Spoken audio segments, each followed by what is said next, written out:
Yo, what's up? In today's vlog, I'm going to be sharing with you the deep things that I've realized about my fears and how they've been holding me back.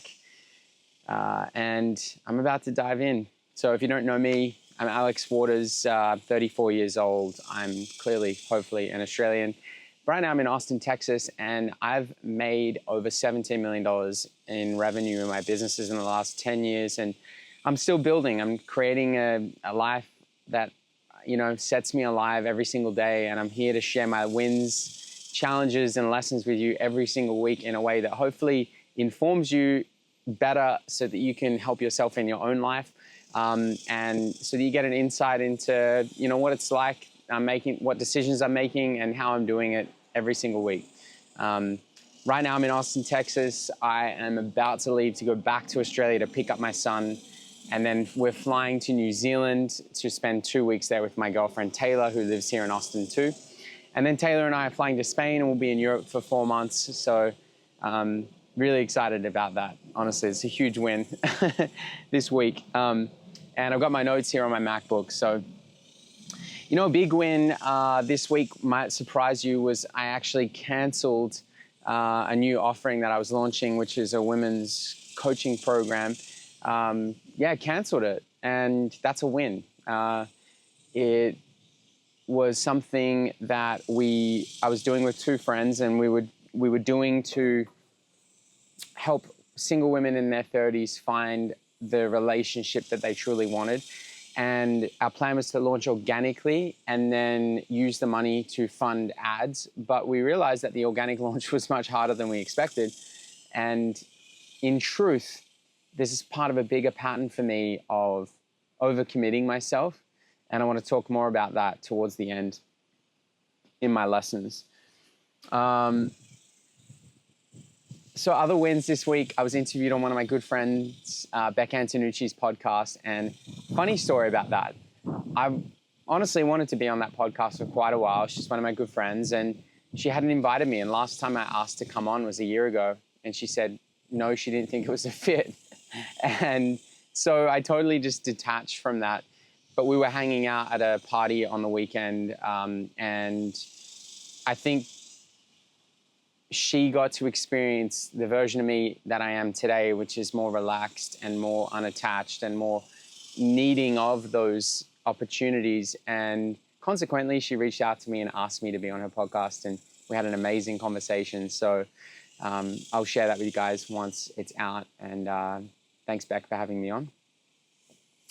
I cleaned up my priorities list. I deleted like 2 things off my priorities list, and that's always a win. Whenever I can say no to something is actually a win because it creates more space for what's truly a yes for me. And then I also just got on the front foot and started making some calls and figured out some new locations for my retreat next year, my psilocybin psychedelic retreat that's going to happen in 2023 in March. So I'm excited to share that with you more. That's looking like it'll be in Denver, Colorado.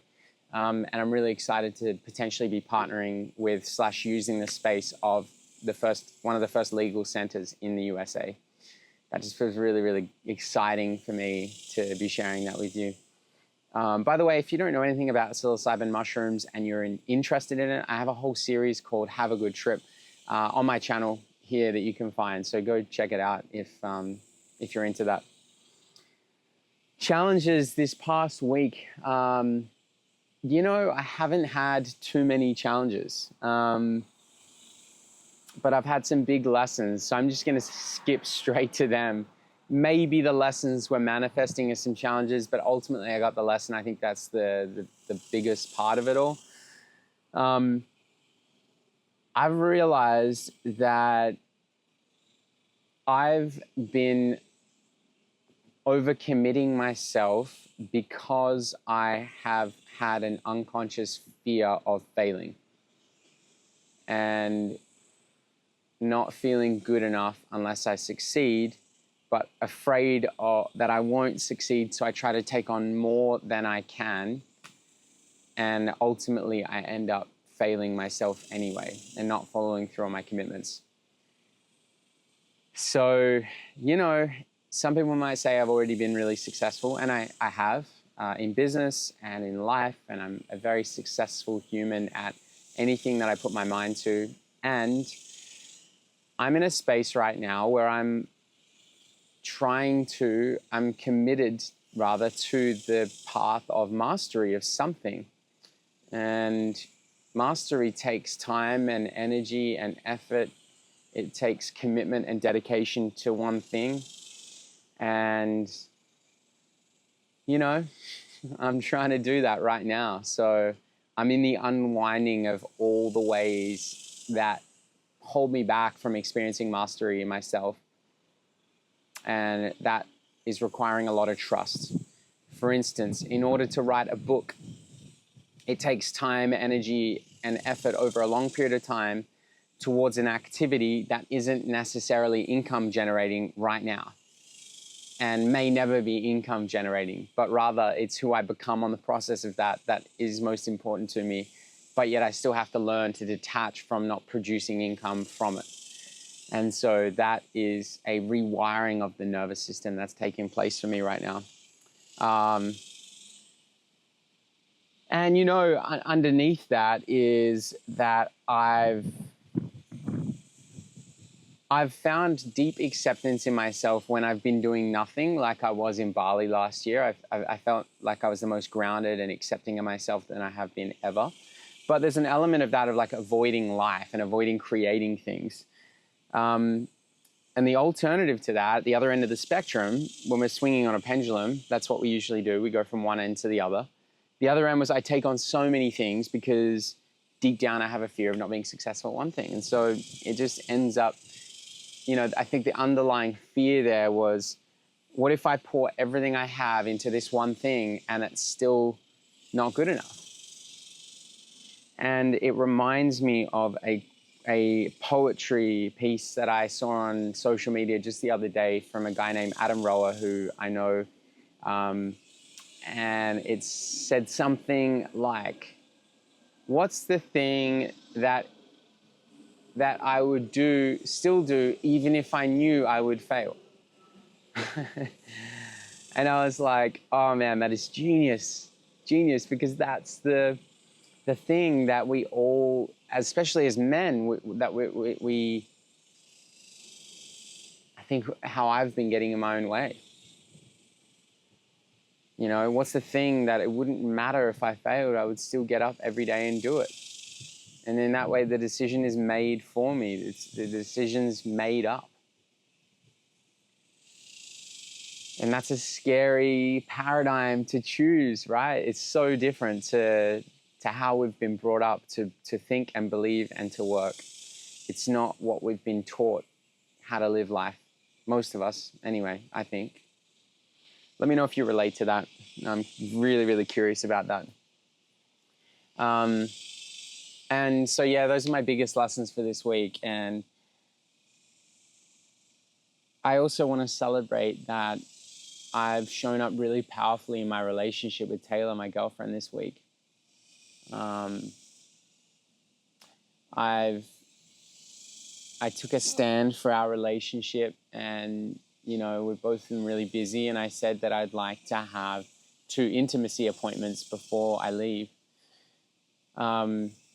And we had those, and it just brought us so much closer. And an intimacy appointment is a specific time where we set up for intimacy to take place. And the thing about this is that often when you set a time for this thing, you're not in the mood or things are in the way.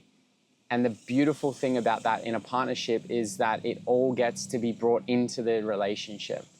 And so Tay wasn't feeling good when we went to, when we started our intimacy appointment. She wasn't feeling sexy and wasn't feeling ready for a physical and just intimate experience in the way that you would think you need to be ready for it, right? The conditioning that we have that says, I need to be a specific way. But what my intention is always is to just create a space of greater intimacy. And intimacy doesn't have an agenda. It's just simply into me I see, into you I see. And it's letting the other person. It's letting each other into the experience of the other. And so we just got a beautiful opportunity to become so much closer through that connection. And I've got to tell you, oh man, I got to tell you, I love that woman so much. And there is nothing on this planet more important to me than my relationship. You know, outside of myself and my son, you know, my relationship with Taylor is up there, and her as a human being. And I went years going through toxic relationship cycles that I created. And it feels so good right now to be showing up powerfully in a relationship with a woman that respects me and loves me and who receives my love. And I can't tell you how amazing it feels. It is the biggest blessing I've probably ever had in my life. And I'm so grateful for it. And, you know, I'll never let go of that in my mind, in my heart, so that I always show up for our relationship. Because I know on my vlog I talk about business and money and time and freedom, but the truth is, you know, years ago I had all of that. I was living in Hawaii on a beach and I still felt like shit, and I had to have a really good, hard look at why. And a part of why was that I was by myself and I was alone and I wasn't letting a woman into my life, and I didn't know how to. And so it just feels so fulfilling to have all of that and have such an incredible woman in my life. So Tay, I know you probably watch this at some point. I love you. And I just want you to know how much I love you. I know you do, because I tell you every day. But yeah, it just means so much to me. And I think, you know, under that, I just feel so grateful to have the life I do, and that I've created this life through feeling grateful for what I have, because I felt grateful a long time ago as well. And it's that gratitude that's amplified in my life and allowed me to continue to create something really special. So this vlog took a little tangent, as always, and I appreciate you being here. By the way, there's a link below if you're still watching this to get my weekly newsletter. And in that I share really key insights into what I'm learning what I've learned as I build my businesses, and what I continue to learn in the areas of business, relationships, and life freedom. So peace, fam. Have an amazing life and an amazing week. See you soon. Woo. Yo, I forgot to say that it is my last, I don't know if I said this, my last week in Austin. So I'm saying goodbye. It's my last couple of days. I'm saying goodbye to this dope Airbnb with the skylight. And this is where I did all my dancing videos. And this is my life in a couple boxes all going into storage. Peace out, fam. Love you.